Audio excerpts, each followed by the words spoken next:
Now to France, where Frenchmen are taking their clothes off and climbing on top of each other to protest against gay marriage in the country. So basically, you have straight men who are anti-gay taking their clothes off and climbing on top of each other to protest the right for married gay men to take their clothes off and do that very same thing. Now, the flamboyant displays of anti-gay sentiment by the anti-gay equality activists calling themselves La Manif pour tous, or the Movement for All in English, are well known for their blatantly homoerotic protests. On their Facebook page, right here, you can see it has more than 44,000 likes, and they describe themselves as, quote, a spontaneous, popular, and peaceful movement beyond religious sensitivities to preserve the unity of human joint parentage guaranteed by French law and civil marriage. Now, the group of men began these protests following France's legalization of gay marriage last April, leading to a violent backlash among citizens who were unhappy with the legislation. Joining us now is Nati Bloch, a consultant in France. Nati, it looks like the crisis has been dividing and politicized as the one regarding same-sex marriage. I mean, would you agree? Why do you think this is happening? Hello. In fact, the group of the men you saw before, they are exactly using the same code than the female are using for their own struggle, which means that they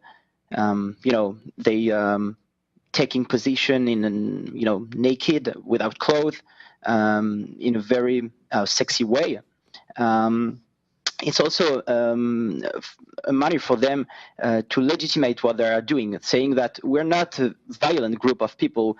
We're very, calm people. We just want to make our voice hearing from everyone in France. Mm-hmm. And they also. How do you say that? They're also waiting for the return from the summer holidays in September with a very, very strong message, which is now we are ready to struggle for our own position, which is we do not want the mariage pour tous, which is marriage for all.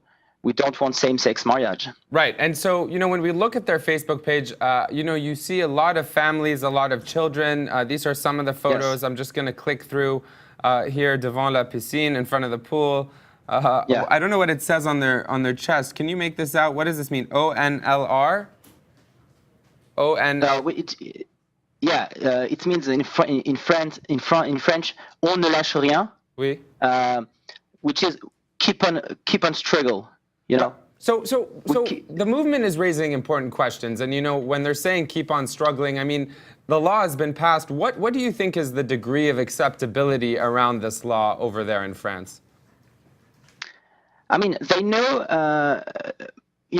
for example, the people, the young men you saw naked before, they know that they can have in their side also a lot of family people, old people, conservative people, right-wing people, and they're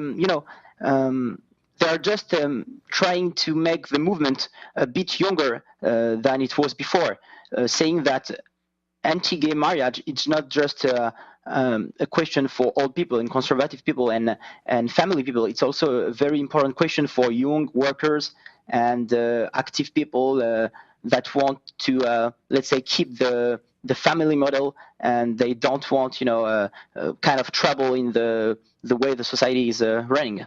So Nati, this has been a position that a lot of people have shifted on here in America, even a lot of our politicians. And I'm curious, what in your estimation is the core difference, if any, between the previous president Sarkozy and Hollande on same-sex marriage? Is there a shift that you can share with us? Yeah, there's a big shift, which is that President Hollande made during his campaign before being president a very strong engagement to legalize same-sex marriage, which was not an engagement from Sarkozy. Sarkozy never. I mean, Hollande said before being president, when I will be president, I will legitimate, I will make my possible to marry same-sex people. So it's a way for him to say, okay, guys, just after one year of presidency, I respected my engagement.